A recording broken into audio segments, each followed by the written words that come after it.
Hello, welcome to day 4 of Remote Design Week. I am Nick Hall, founder of the Digital Tourism Think Tank. To my left, we have... Ramona, I'm the Programs Director of the Digital Tourism Think Tank. And to my right, we have... Stefan, as a part of the team, the expert team. Excellent. Well, we are reaching the end of our Remote Design Week. It's been a really exciting few days talking with all of you guys about remote design, about transformation in tourism, about all the digital trends that people have shared with us. We had a lot of different sessions and a different focus every single day. And it's been really interesting to sort of hear all those different perspectives. Yeah. But the whole point in this week has been to also show people a completely new method and a way of doing things. And I think what would be really interesting is to catch up with Stefan, because you've come back to join us for this before we get into today's session. And just tell us how have you found remote design? Because, of course, you come with your own expertise. Yeah. And working together with Ramona, you've sort of looked at how you can develop and adapt those so you can deliver a fully kind of digitally delivered service that doesn't always require that kind of in-house working. Yeah, I think it was extremely easy to use because as you often do when you have workshops and that, you use a lot of the similar things, but I mean in real life with the not digital things, but analog pens and papers and everything. So I think it's quite similar, and what it was actually very, very nice to understand is you don't actually need to be in the same room, any of you, and not even the same country. So what we tried and to do with the mural is actually to work as a workshop at the place you are, but you can be in different places. So I really enjoyed it. It's a very good tool, I think. Great, and this is basically how we are starting to work with destinations on a more collaborative, long-term partnership basis. Tell us a bit more about what it means for the destinations. Well, I think for the destinations it's quite exciting because it really means that they have almost like an extended team that they can always tap into. And all of the sessions, because you're connecting, you're quite flexible when you can connect because you don't have somebody coming and traveling, and also the team doesn't have to be all, there in one place. It's really great. So that means, you could just have a very short session of 2 hours, to work on a problem, then sort of go off, check your emails, do something different, and then come back and sort of tackle a big problem into sort of smaller chunks and really solve it that way. Now, I have been reading up that the optimal time for the human brain is around, is around 2 hours. You can't concentrate more than 2 hours. That's why people recommend that you get up and stand and walk around at least every couple of hours just in your day-to-day workplace. Yeah. But it's the same in workshops. Sometimes, a full-day workshop can be really intense. That's why we put coffee breaks and everything in it. So one of the great things about remote design is that you can work in that digital space and you can have a very focused 1.5 hours or 2 hours of thinking. And then you can leave that, park those ideas, return to them later on, or return to them in a second session. Yeah. So it's a really kind of productive and focused way of working. Well, today we've decided to actually show you how we do remote design. And so we're really excited that we're actually going to share with you our screens and our working process. So on your screen now, you'll be able to see the blank canvas that we're going to start working on. This is all about designing the future of the DMO website. And at the moment, as you can see, there's not much on it. It's an empty blank slate. This is where the ideas sort of begin. The reason we've chose this website, this topic, is what, Ramona? Well, I think because our expert team is working on it, and it seems, to be quite a broad and quite a big sort of challenge to tackle. So I think it's going to be great because every single expert can really give some good input. And also I think it's a topic that a lot of destinations are now, coming to us with and saying, okay, every now and again they are redesigning their website, and every now and again they are just, asking themselves, what should the future DMO website look like? So as you can see on the canvas here, we have, all of the different areas from consumer needs to branding to looking at technology, looking at social media, looking at content. So it's really a website is really encompassing all of the disciplines within digital. So it should be fun. And As you can see, well, we're joined also by our expert team remotely today. So let's introduce them. Let's kick off with a quick introduction to our team. So we have a remote team joining us on the call, and they will also be joining us live inside that canvas. So as we start working on it, and you guys are going to be able to follow this as we work on it, you will actually be able to see all of their ideas coming together, and they will be just at the end of the line ready to sort of talk about or post any ideas that they want to discuss with us. So let's kick off with the introductions. Ramona, who have we got on the call today? So we've got Sophie, who's tuning in today from Belgium. Hi, Sophie. Hi, everyone. And she focuses a lot on, well, I guess really a cross between, I think, social media, marketing, but also a lot within organizations and how that should be structured and organized. Really also looking at customer service. And we're also joined by Talia, again from the US, where it's still like very, very early. What time is it for you, Talia? It's 6 in the morning for me here in San Francisco. So Ouch. so Okay. that we could all work around the world in different countries. Okay, we really appreciate that. Good morning. Great. And we're also joined by Jean-Philippe from Geneva. Hello, everybody. Jean-Philippe, you're doing the classic radio mistake of leaving the radio on. I know. Switch off I'm working YouTube. on it. I think he's enjoying the fame of being on live internet TV. So, Jean-Philippe's with us. He'll also be ideating, coming with that data perspective. Who else have we got there? We've got Emma from London. Hi. And she'll help out with design, functionality, brand, and also, I guess, technology. But so really a lot of the different areas on the board. And last but not least, we do have Kate as well, who's joining us from Paris. So, Hi there. great to have you all here. So I'm going to kick things off. Before we start leaving everybody to sort of come up with their own ideas independently, let's kick things off. Let's have one key immediate thought that comes to your head when we talk about the future of the DMO website.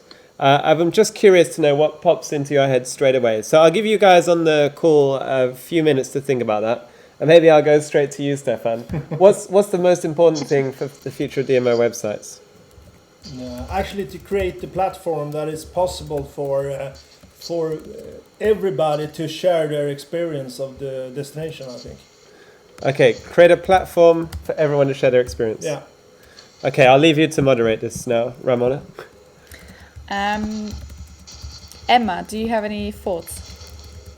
Yeah, I think probably at the moment the website sits at the centre of the DMO sort of experience, and I think it will be less about that. It will actually, everything will have more of an equal weighting.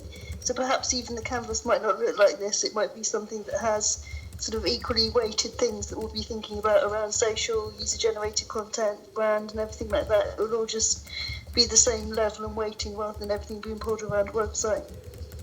Ah, that's really good. Kate, do you have any thoughts?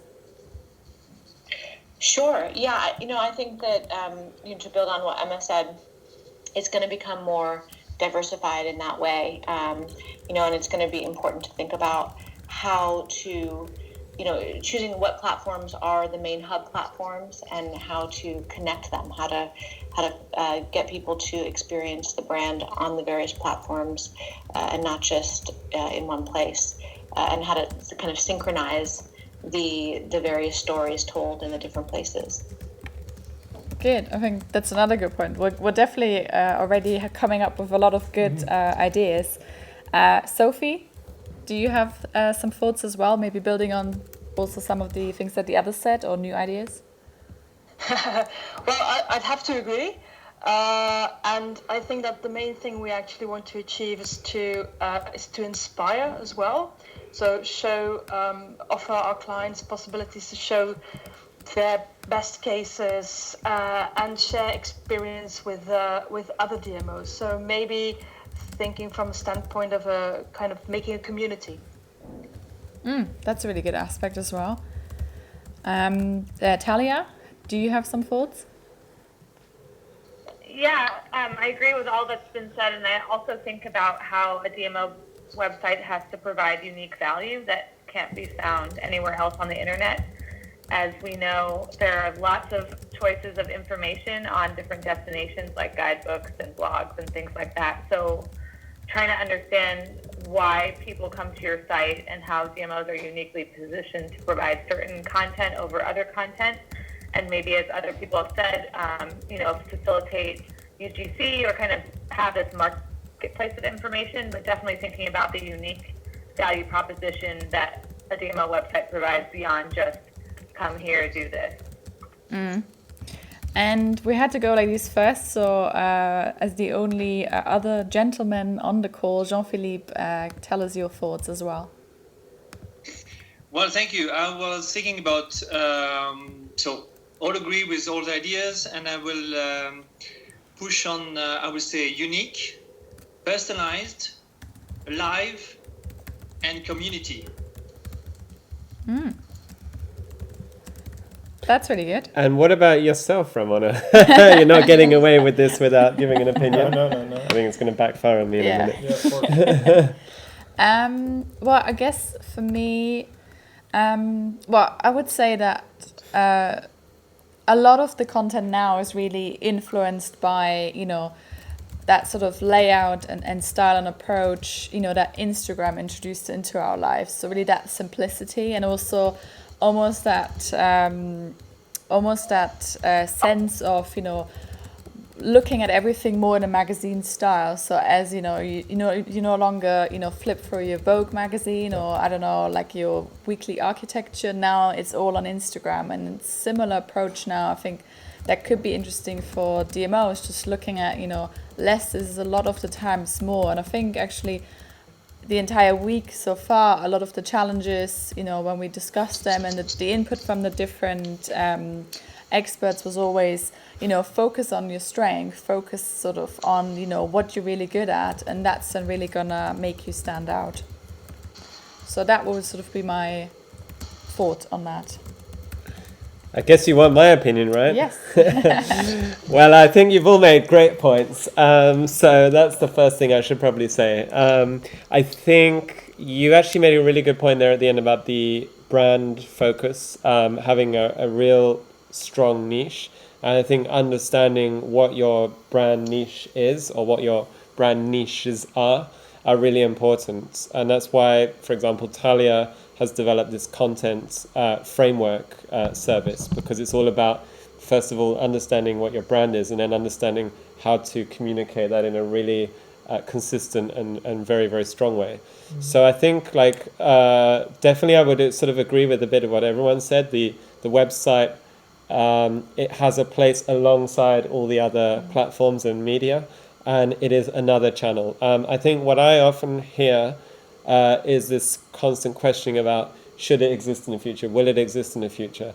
But I think that's like sort of questioning if your Instagram channel, will exist, or you should be doing that. Well, actually, that's a good question. But I think, the website will always have a role as a shop window, an entry point, and a place where you can engage, transact, convert people, provide information in a way that you control it.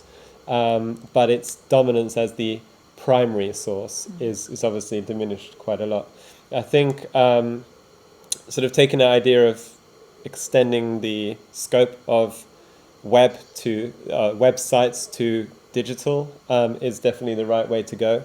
And then I think if you can sort of take that website out of its sort of hole that it's been put into, and see it as just maybe the central connector of all the other things, then I think you can sort of feel much more creative and freer as a DMO to think about both the product and experience, the story, the content, how you activate people, and then of course like the whole data question. Where does what can we do with data, applications, services, but also sort of presenting information in the way that, say, Amsterdam have done with the livelines. So I think my initial thought would be the website has so far sat on its own pedestal as this glorious, magnificent thing. and it probably shouldn't in the future, but that doesn't mean it's not important. And I think the other good thing is great websites can be relatively straightforward to produce now. So I think that need for that entire IT department to keep what is essentially for most DMOs a kind of brand-focused site going isn't necessary. This isn't about providing a kind of technical IT service to the traveling public who need a database to dip into. So sorry, that was a bit long, that thought, but that was my initial reaction. So we're sharing the mural for those who are watching, and what we're going to now do, I will probably move these thoughts down a bit, but what we're now going to do is invite you guys who have joined us on Skype to add your thoughts directly onto the board, and we're going to live stream that, and people are going to be able to share their thoughts and ideas. If you want to drop in and chat, Ramona is sort of managing that, so just drop a message in the chat, and we will unmute you and actually take you into the conversation. And likewise, we'll be talking about our ideas and sort of putting those onto the board at the same time. So just to say, we're watching from multiple views here. So Rob is now going to show the view from behind the scenes, as you can see. Excellent. I just rushed to get that extra camera put in before we started the stream, so I'm glad to see that's working. And we're going to be inviting people as well. If they have ideas or thoughts, you can simply use our chat on our website. So if you go to thinkdigital.travel, if you're not watching there, you can click on the chat. You will see a friendly message from Lucy, who's sitting behind the camera, and she will be moderating any questions or sending us over ideas that you send. Likewise, if you have any ideas that you want to share on Twitter, do feel free to do so. It's think_tourism, which is the Twitter account. So for now, we're going to get to work. The next part of the stream may be more exciting if you're really into this, and it may be more boring if you just like sort of looking at us and hearing us talk. And I think the last thing is to say we are back at the beautiful Sojourn office, where you can see all these wonderful images behind us. Sojourn have been a great partner, and they've really supported Remote Design Week, and they've given us this fantastic space in the middle of London. And we are definitely looking forward to sharing all of the ideas that come out of that with them, because they are also very much focused on being a strong partner of the tourism industry and working with them to be more relevant in the right places. So let's get started, and we will invite the experts to start ideating. So the mural is yours. Feel free to go ahead and start adding content, adding videos, links, website examples, and we will be doing the same. So I think what would be interesting for me is to grab maybe an initial thought from you before we start sort of working on that. What destination sites are really strong in your opinion? What sites do you think are really worthy of kind of recognition? My thought about the destination sites is actually that you start. What I do when I travel somewhere, as I came here to London as well, so I start with Google. So I try to find something to do, and for this matter, I try to find something to do in London, and if the destination site is not among the first, then it's they are probably not going to be clicked by me or any other. So what we have to be good at is actually have relevant information and inspiration, but it should also be very high up in the search results, I think. Otherwise, you put a lot of resources actually in creating a good web page and everything, and yeah. So for you, with the whole research to come to London, you started with Google. Yeah. Where did the destination fit into that mix? No, then it starts because I start with what I'm interested in. Yeah.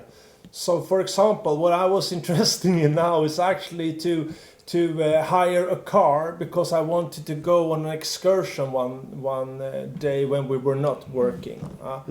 So then I started to look up like rent a car London or something like that.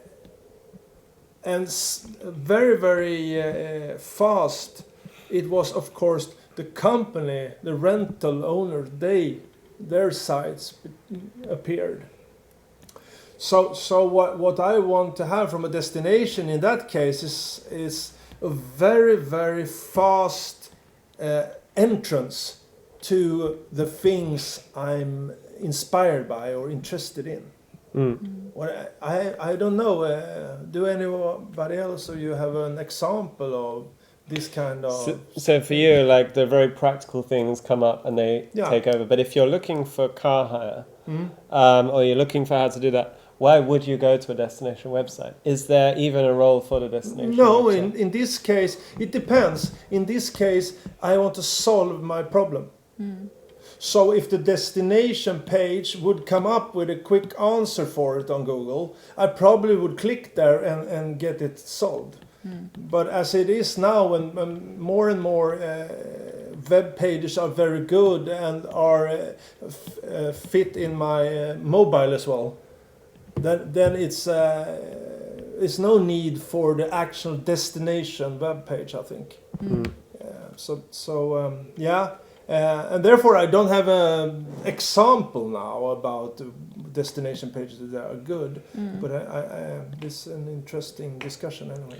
I think it's interesting because, you know, a lot of destinations, I think, always think in markets. So they always think, what do we need to do for the Swedish market? What do we need to do for the German market? But really, it's also, what do we need to do for the Swedish traveler that maybe doesn't know anything about a destination, but is really inspired? Because what I often find is, a destination, you get easily inspired and you're like, oh, I want to go there. Yeah. But in the end, you actually go to that destination where you understand, how do I actually get there? Like, how easy is it?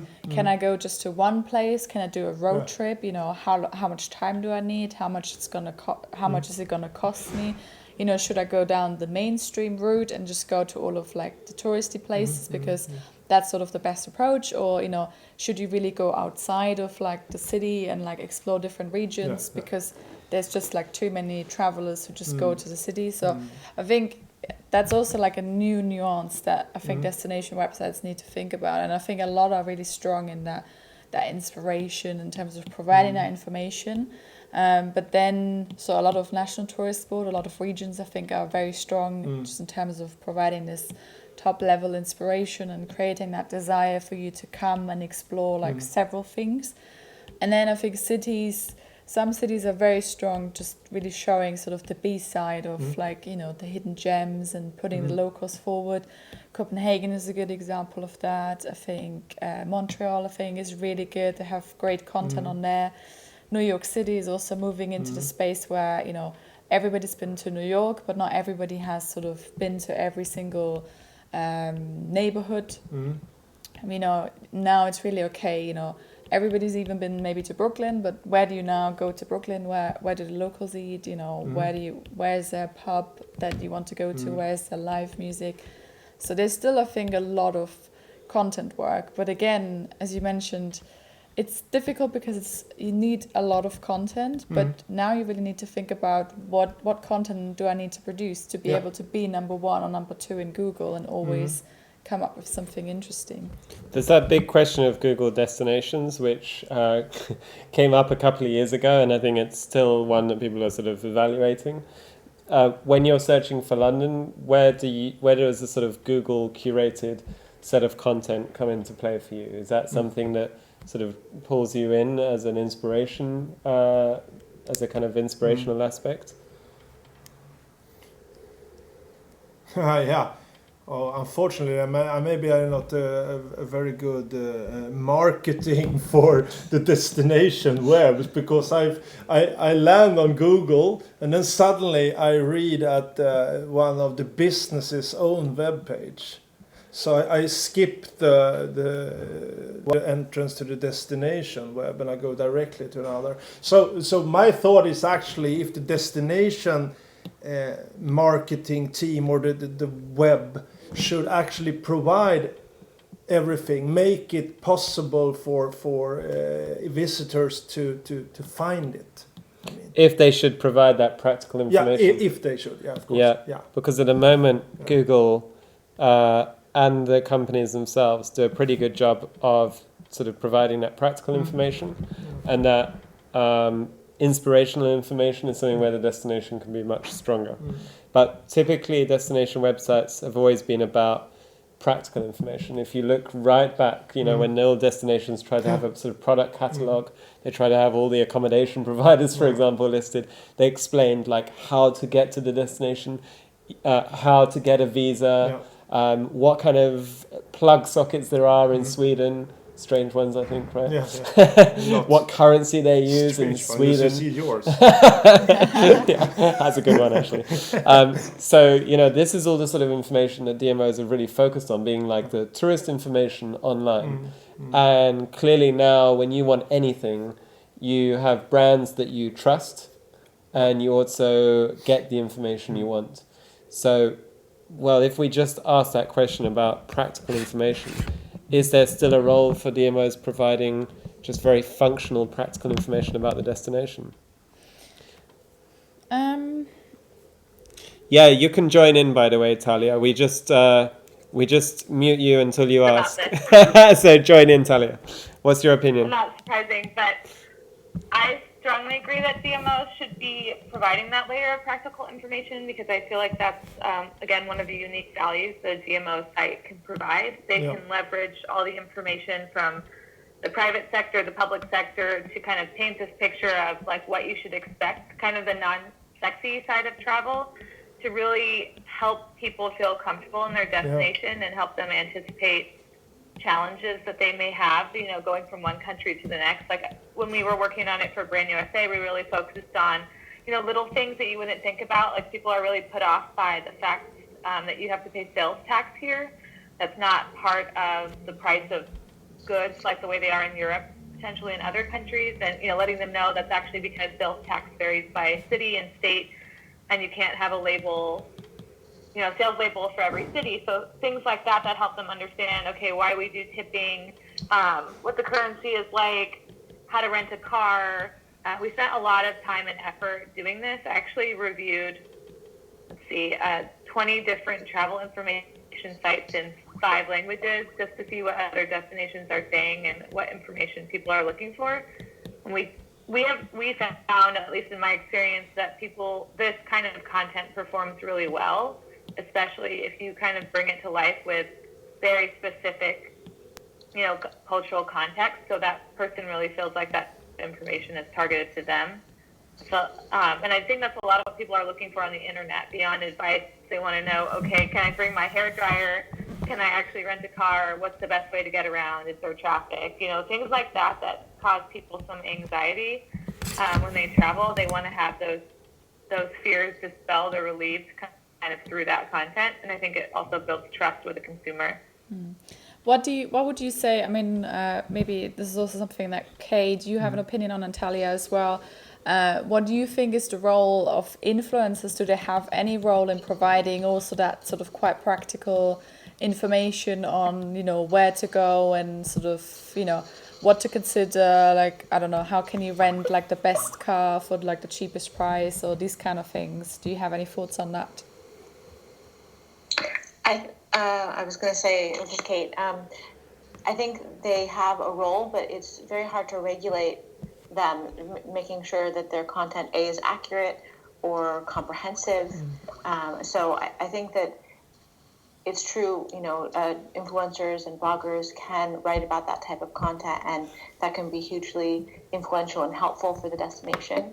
But ultimately, it's not as reliable. So I tend to agree with Talia saying, like, there has to be a place that is the absolute authority, and maybe finding ways to reach out to bloggers and influencers to have them link back to the DMO site for that really reliable content, in addition to what they're providing, which is often the more inspirational and kind of wanderlust focused content. I would agree with that, and I think it also depends on the market. In China, for example, they usually want very, very shockingly specific travel information. I was actually surprised when we were working with that market how much detail they want. And we worked with a travel blogger that focuses on providing that information, and then we promoted out his content.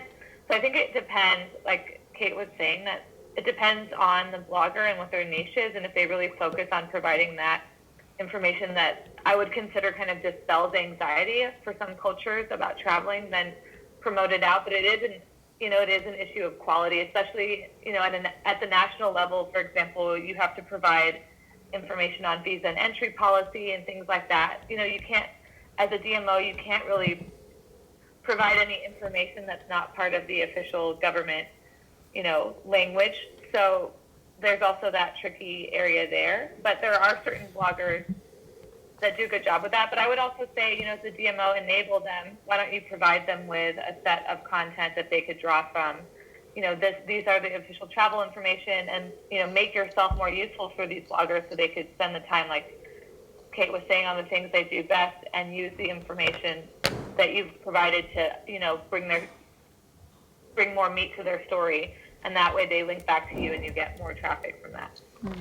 I think that's a really good point. I think the same also goes, for, families that are traveling. So I think as a destination, maybe sometimes just almost impossible, maybe, to come up with all of the information specifically for families, like, where to travel, like how easy it's going to be, and etc. But then family bloggers or bloggers with like really, young children that they're taking everywhere, that, often they provide really good information and insights on what they were doing and, how they were finding it traveling around a destination. So that also seems a good outlet to avoid maybe, a lot of work, just having to gather a lot of content around that. If as a destination you really specialize in sort of families and have a lot of, young families maybe wanting to come and visit.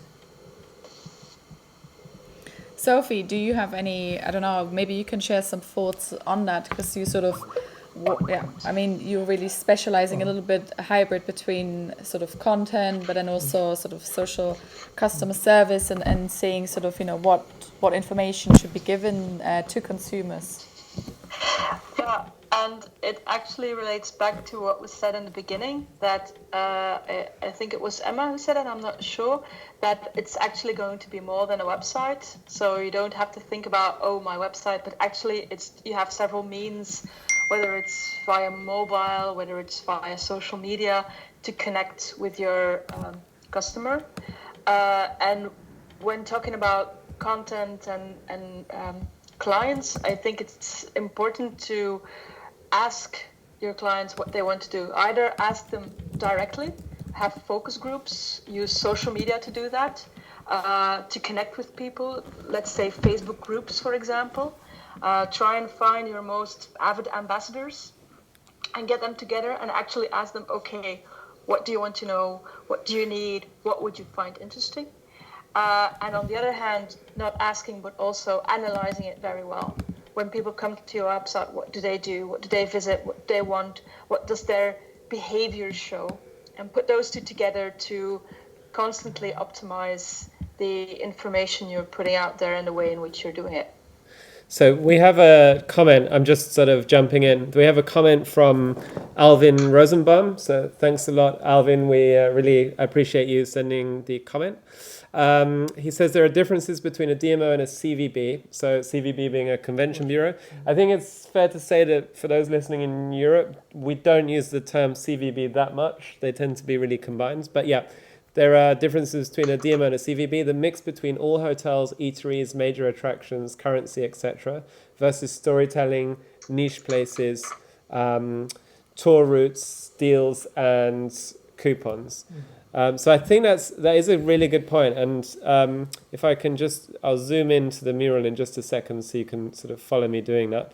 But he also talks about sort of mobile or stationary. Some travelers go to one place, such as London, and others move around, doing sort of more road trips. I think those are really, really good points that he sent there, actually. And it's really quite in line with what I was thinking. I can see it's not quite loading yet, so we will try and bring it up. Might have to refresh the browser.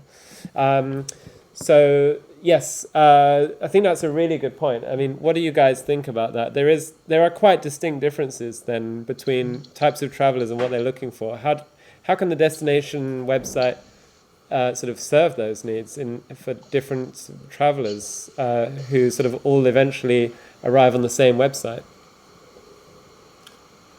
Yeah, that is tricky. First of all, it depends on when we want the visitor to actually to explore our web page. Is it during the stay or is it before? Is it while planning or is it while actually being there looking for direct information or something? That also is important for the DMOs to say, yeah, when do we want to have the contact with our audience?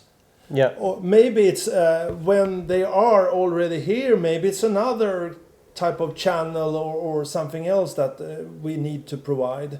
And therefore, the difference between the CVB and the DMO, the tourism for private matters, is also divided. You need some more information before you actually plan and book or get inspired to go there. So we have to think about that as well. Have a strategy for the communication we use the web for. Yeah. Yeah. On the mural, we have an idea. We have someone's shared Explore Australia in 360. Talking about this being, full immersion. It's a really great way of doing storytelling. Yeah. I think we see a lot of this. So I think that kind of goes to the point that was shared with us, which is, there are sort of two ends to the funnel. There is the kind of top of funnel inspirational role where destination is creating a really, really strong brand, and that's all about kind of very, very powerful content, very powerful imagery that's really designed to build an identity and ultimately bring you in deeper to that being kind of an emotional connection between the potential visitor and the brand. So the idea being, the more times I watch these 360 videos, the more I want to go. Whereas the other end of the scale is maybe a city or a CVB that is actually providing very specific information, as Talia was showing. But quite often those two come very closely together as well. They do. Australia is targeting principally long-haul visitors, and their research is always showing them that people are traveling for sort of 2 or 3 weeks.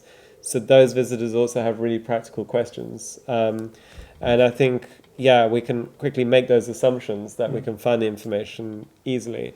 But perhaps it's an easier assumption if we're talking about, for example, you going on a weekend visit to another European city, where perhaps you don't need to do that research and have a kind of authority giving you that information, because you feel you can trust whichever car rental company you normally use or something else. But if you were to go to China, perhaps the experience would be completely different for you, because perhaps ChinaMotors.com would come up as your car rental company, and perhaps somebody else would say, when visiting China, it's advised to take a car with a driver.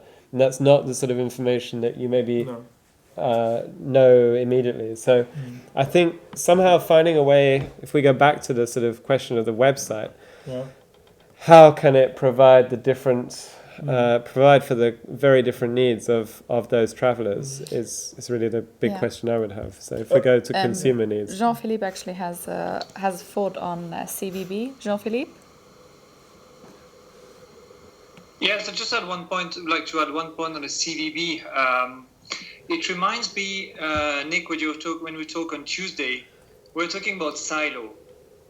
And if I take, a simple example as our website as Geneva Tourism. I know you have business access with a business landing page and the leisure access. But I would say for me it's quite challenging in terms of people, because what I put on the consumer needs here, it's what do we see, and I put the growth of the mix between business and leisure. So that means you're coming for a congress, you're staying 1 or 2 days. Usually it's like Thursday and Friday, and then you end up by staying on the weekend. And and enjoying the destination. But the way we are, I would say, do a kind of separation between those two worlds on the website, I think it's one of the challenge we need to think about. Because if I look on my website, as Geneva Tourism, we have this business overview, what's the best place for a conference, what's the best place about meeting. But at the same time, we should be able to provide information about, hey, you're staying over the weekend, you should do this, this, and this.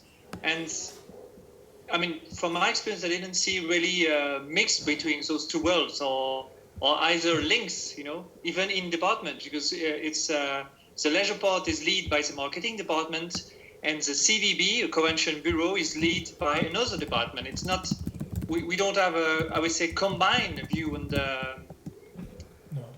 the business, I see. I mean, that's my opinion.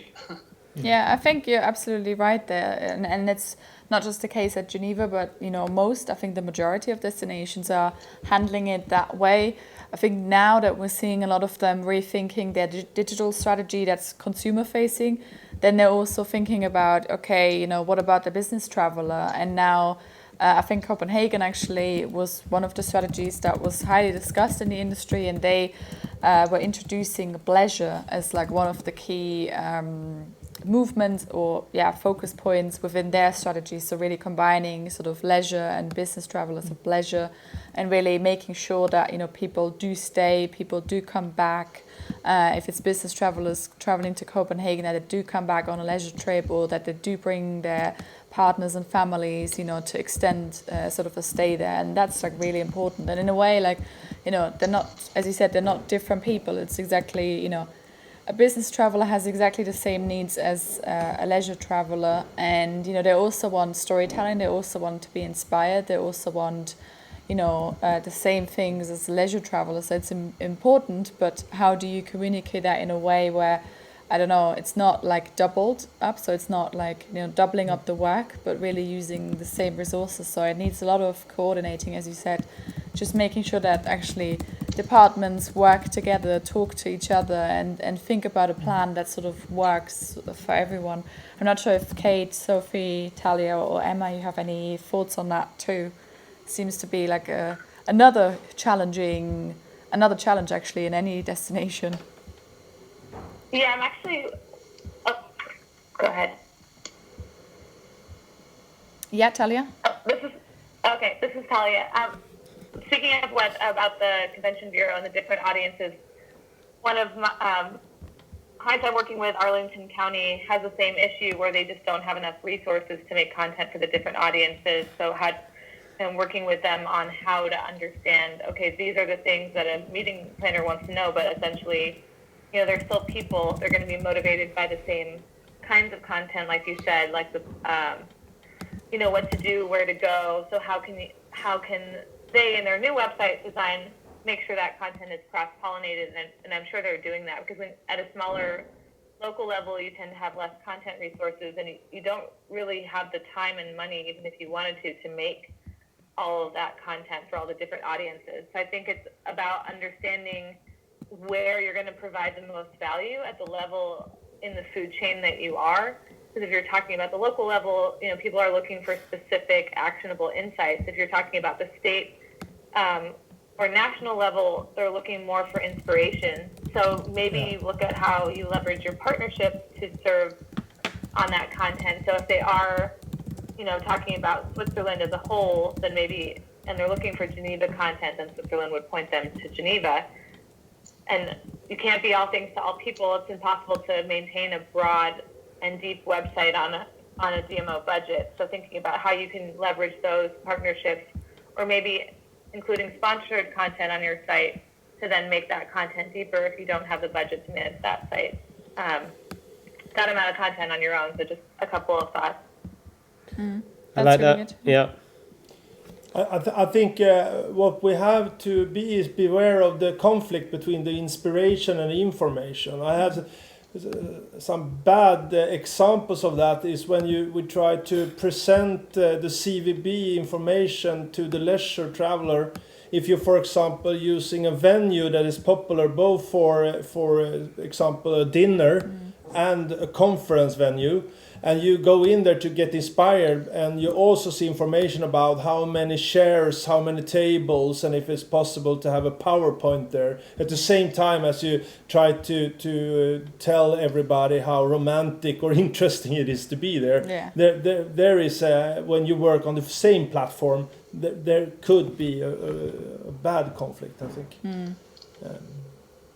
Yeah, I think there's quite a few questions that come into play. So you've very artistically drawn, Stefan, as we can see on the screen now, a destination cycle, visitor cycle, an infinite loop. It's very nice. Very nicely done. So yeah, but looking at sort of the whole journey, basically, and what role the website is going to serve at every single step of the journey, right?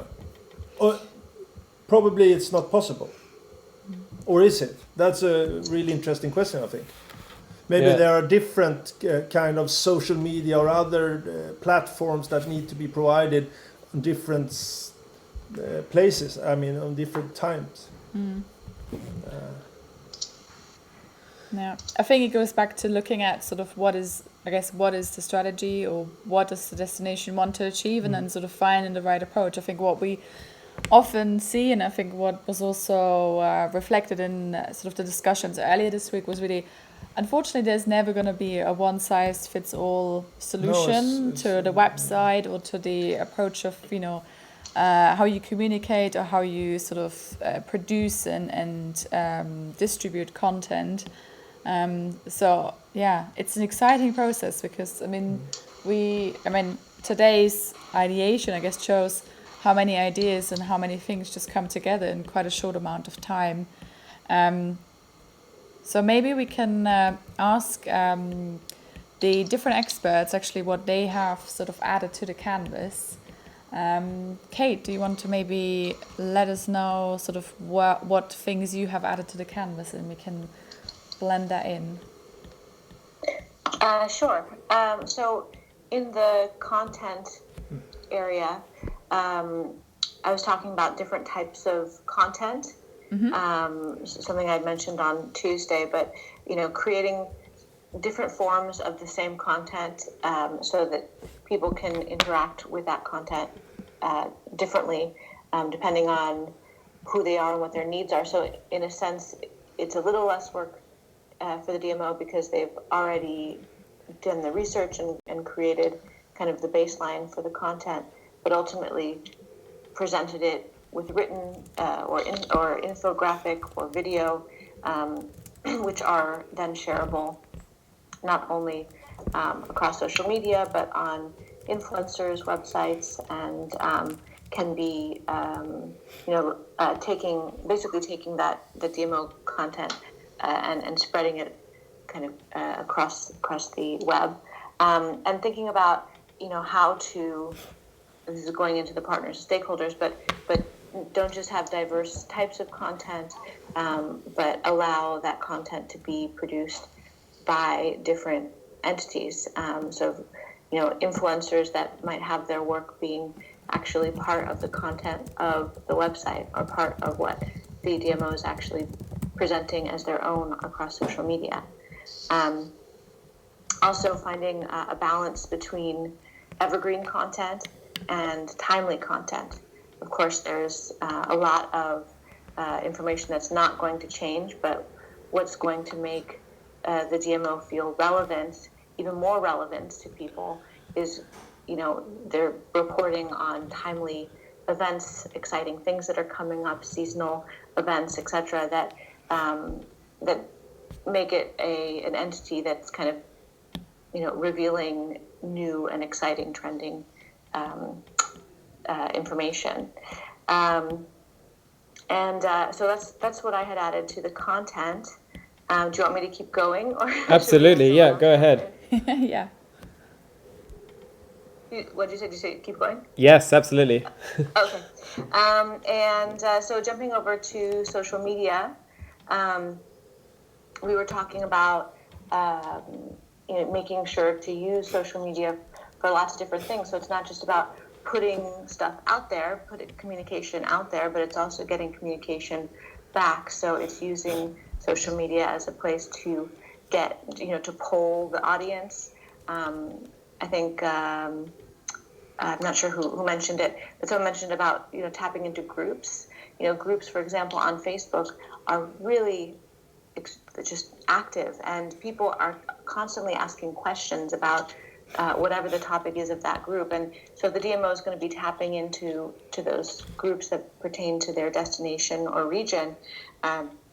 You'll find a lot of inspiration for content. So it's kind of flipping, the social media strategy on its head and actually using it as an investigation tool. And then also to that, that element of not just using it as somewhere to put information out. You also want to be really ready to respond to the people who have gone ahead and actually commented or shared your content. It's a huge opportunity for loyalty, for building a relationship with that individual, and maybe increasing the odds that they'll share that your destination with your DMO's website or platforms, and their love for the destination with their friends and family. Because as much as we focus on social media and on the online space as the place to market, the most influential place for people to make up their minds is actually word of mouth, when their friend told them about it when they had coffee together. So finding ways to make a big enough impression that they are speaking about your destination in their real life, not just in their digital life. Let's see. So, then the partner stakeholders, I think we were all kind of having a general conversation about this, so I don't want to steal from other people.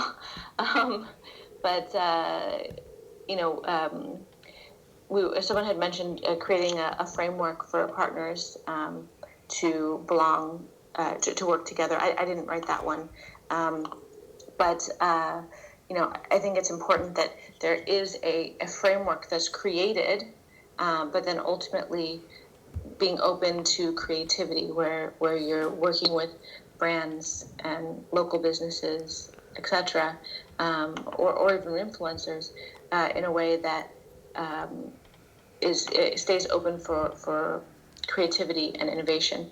I've worked on the other side of the coin as an influencer, and I think one of the most difficult things, I won't mention names, but most difficult things is that they wanted me to fit in a box. They wanted me to go to their destinations and go and be on their track, and create content that they felt was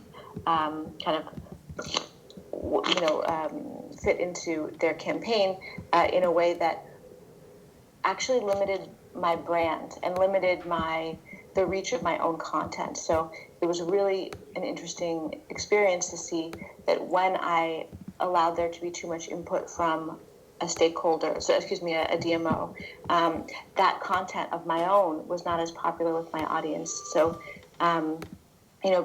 allowing those influencers to kind of step up and show their creativity, and ultimately really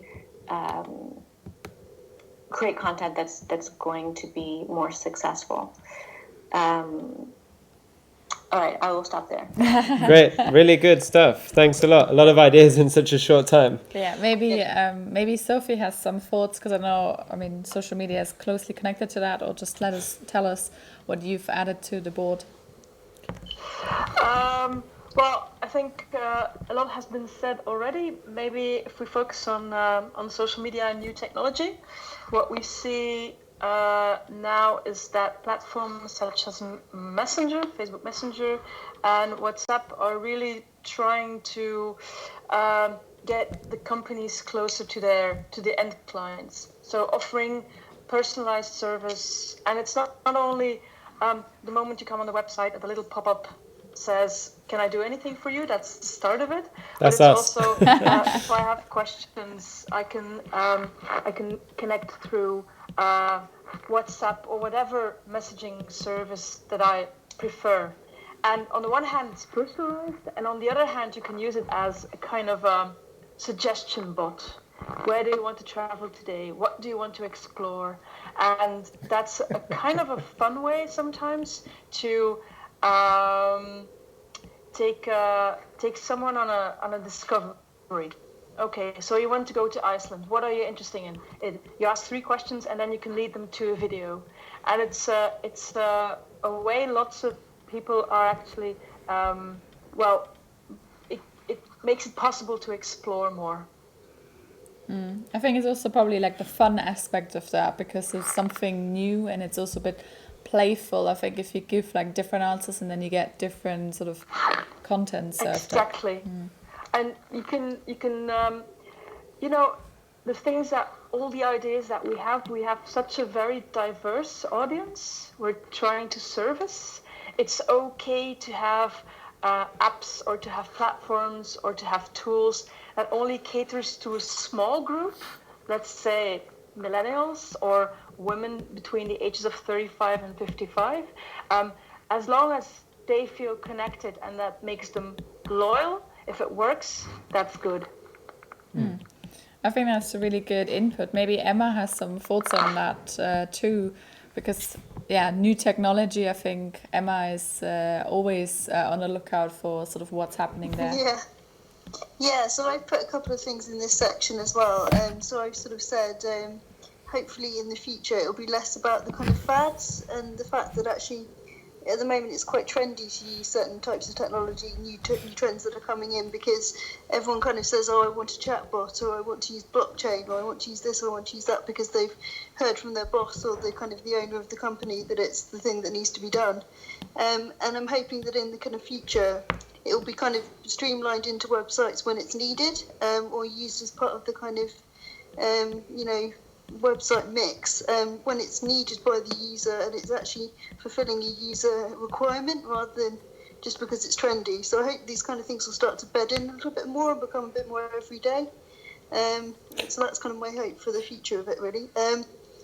But I've sort of said as well that I really feel that this kind of could go into content, or it could go into this section, that actually websites being truly responsive, so kind of content responsive, actually responsive to the user's requirements. You know, if they're using a mobile device, don't just serve them up a mobile version of what they could see on a desktop computer. They're obviously, out and about, they're doing stuff. What would they need, on that day out? What do they need? What content should be at the top? What should be taken out? What should be removed?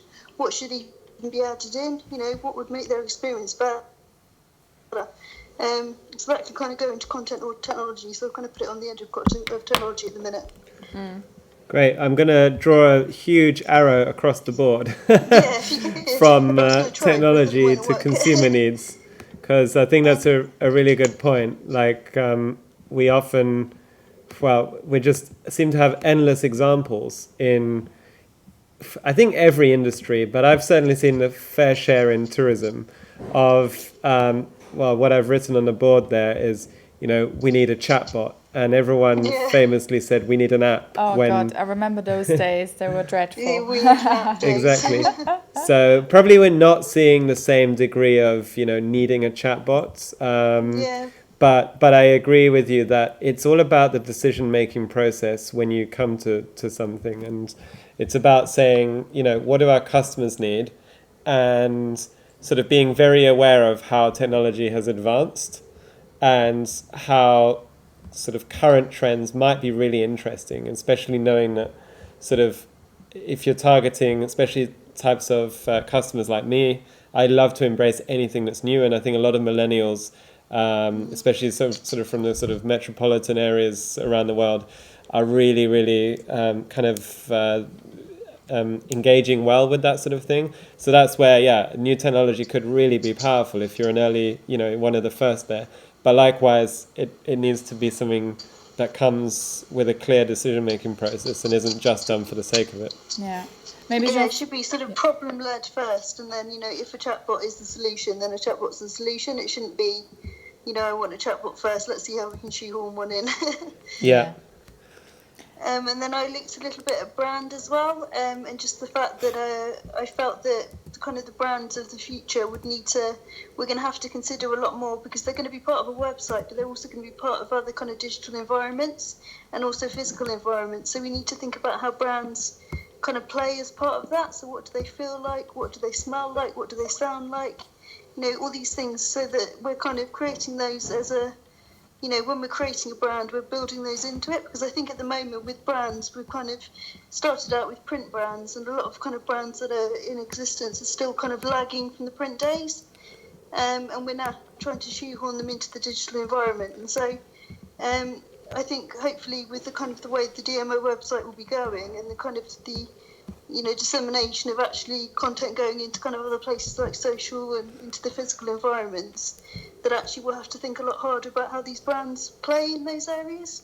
I think that'd be a really interesting challenge. Are there any, Emma, I know Emma looks after our social media, not all of it, but she looks after some of the social media that comes out. And she's sort of analysing industry trends, and she's really the key person who's sort of sourcing stuff and tweeting it. So putting you on the spot here a bit, but are there any that have stood out to you as really interesting when we're sort of talking about technology and things like that really stand out as very interesting examples? I think actually in this sector, in this kind of field, there's not a huge amount of kind of stuff coming out. There might be a lot of work being done behind the scenes by people, but when I kind of wrote my chatbot report recently, I was definitely kind of looking around at chatbots and other sort of technology and seeing what people are doing in this area.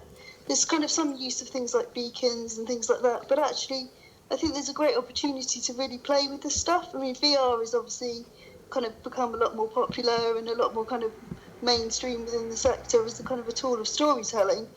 But I think there's actually a lot of opportunity, if it's right for your users, to do something that's really groundbreaking and different and that no one else is doing, because it's very difficult to find. You can find, for chatbots, for example, you can find loads of sort of booking companies that are doing this thing, but there's no kind of, it's very difficult to find examples of destinations using them or smaller businesses using them. So it's kind of, I think if it's right for your client, if it's right for your users, there's a great opportunity to do something really different. I'm kind of really struggling to find kind of good examples at the minute. So if anyone has any, if anyone's doing anything interesting, do send them through, because it'd be great to see. Yeah, we should also mention that your chatbot report was published this week, and our subscribers will actually receive that in their inbox. So that's also pretty cool. So yeah, you are a bit of a guru on chatbots after having done some quite interesting work in that area. Great. So thanks a lot, Emma. Good input there. Jean-Philippe, maybe you can tell us what you've added to the board. Okay. So, I did start with a difficult one. It will be at the top of it. So it's all my notes, all my sticky notes are in green, because I found out that it was much easier to look at it. Where should we begin? So, let's start with the name, Designing the Future DMO Website. Yes. I just put a note on the site. I know it's a difficult one, but I think that we need to. I think I've seen this comment before, but it's one of the questions I'm asking myself. A month ago I went to London, for leisure, and I start to look at hotels, and I start to look at the destination, and then I start to look at Airbnb, and I found out that Airbnb, is now selling activities and experience.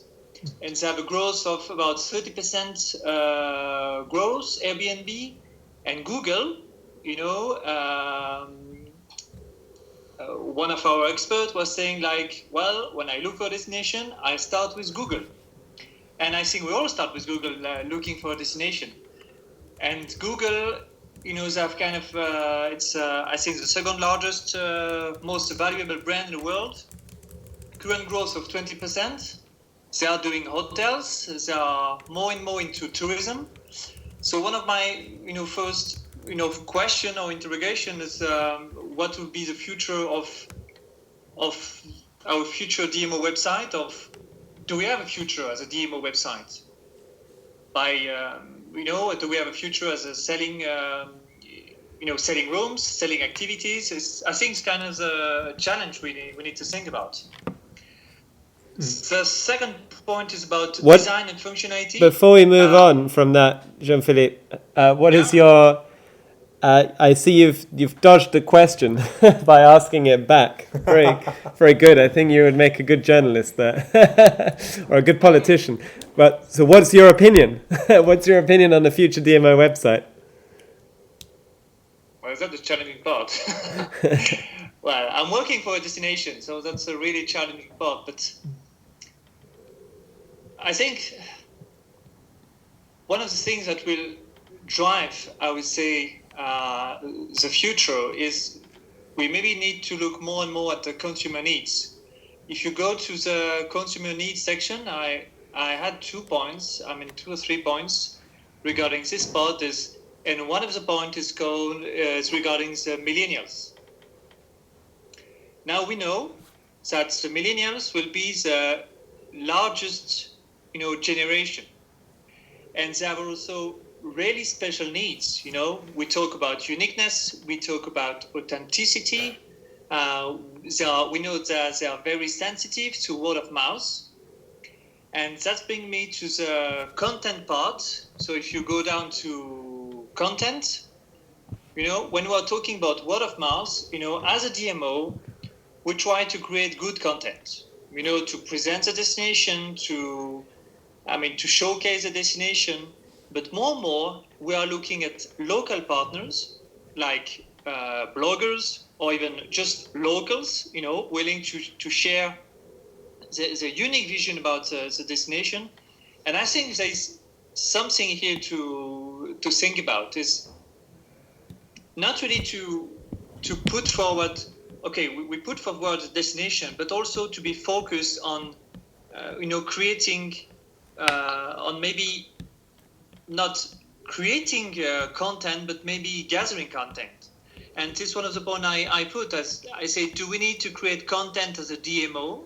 Or no, do we need to gather, curator, and to need to gather the best content from external partners, bloggers, locals, that really thrive for the destination and just, are crazy about destination, than this is the point of view of Geneva tourism.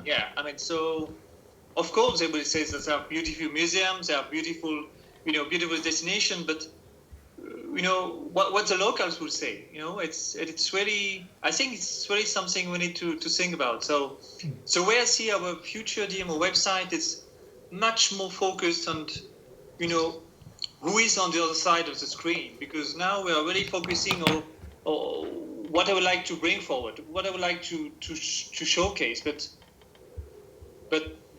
I have the feelings that we are not really looking at the needs of our consumer, or I would say clients, consumer, travelers in front of us.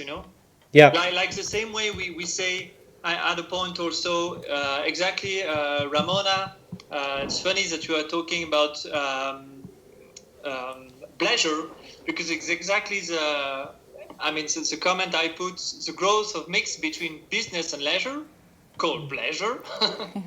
But as a DMO, we still are, and more, we try to segment the market, to identify, those are, crazy about Swiss, those are crazy about luxury, and so we need to, and we divide everybody into, we put everybody into boxes. Like, this one should have, and I think it's really, difficult part and really tricky part. Great, thanks a lot. Some big questions asked there, so leaves us thinking. But in your view, do you think the destination website will have a lesser role to play, and the opportunity is kind of on the wider curation, organizing, dissemination, engagement around content and storytelling and everything in that space? Yes, much more. I have the feeling that we are going I mean, more down to this road than, providing, hotel rooms or providing, because, and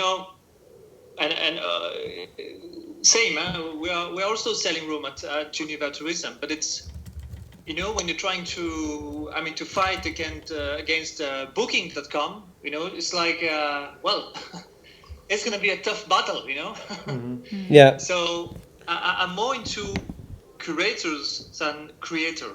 That's my personal opinion, but I think we're going. I don't know what the other experts are thinking about this, but I think we're going more down to this road, looking at the market so far and the technology and the power of the company behind. Look at Google, look at Airbnb, and all that kind of the way they are growing. When you try to put, like, let's say, 100,000 euro on the table to redesign everything, to sell more product or to sell more rooms, at the same time, what Booking is doing, with this amount of money, and what his amount of money to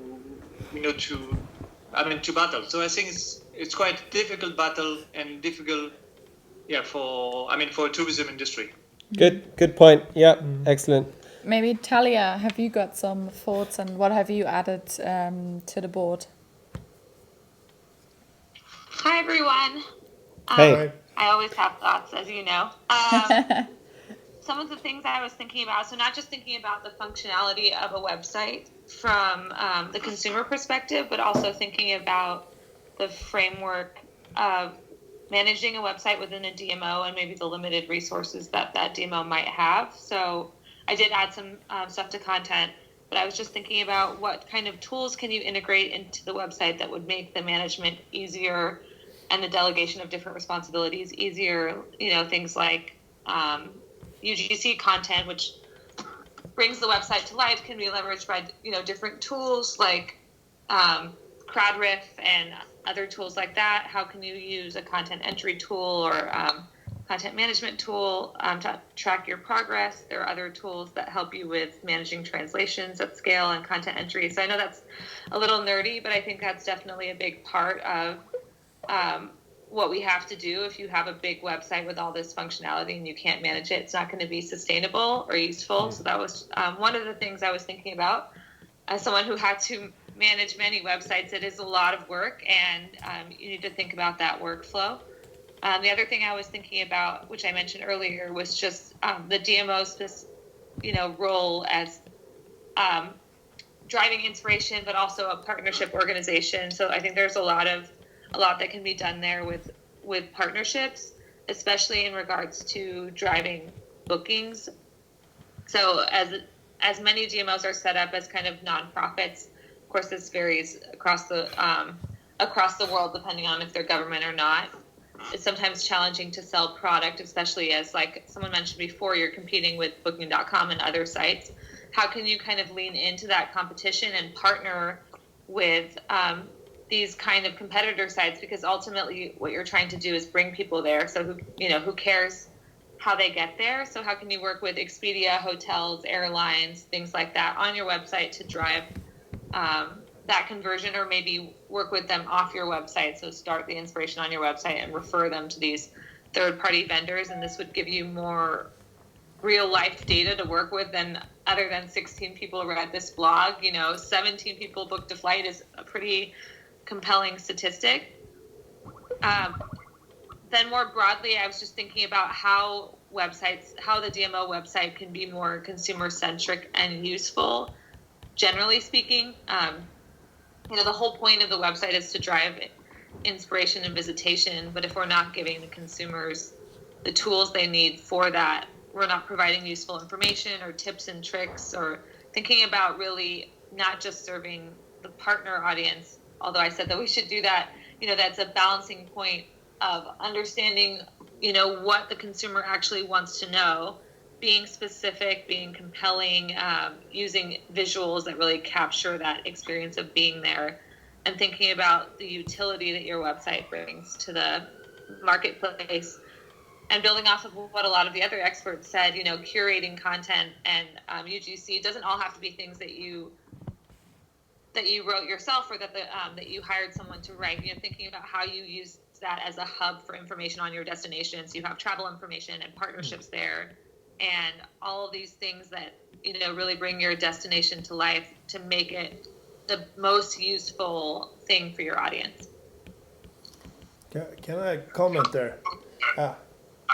I think it also would be very nice because there are already a huge amount of people who share their experiences now.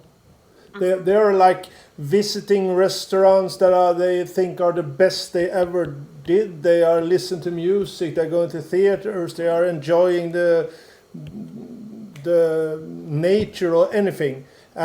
So what I did when I was marketing director in Uppsala, this city in Sweden, we actually talked a lot about how to make those voices visible, and how could we actually so we tried to create this hashtag called My Uppsala just to make the possibility for us to market those voices, those opinions, and try to make them at a positive way, in a positive places we should mark them.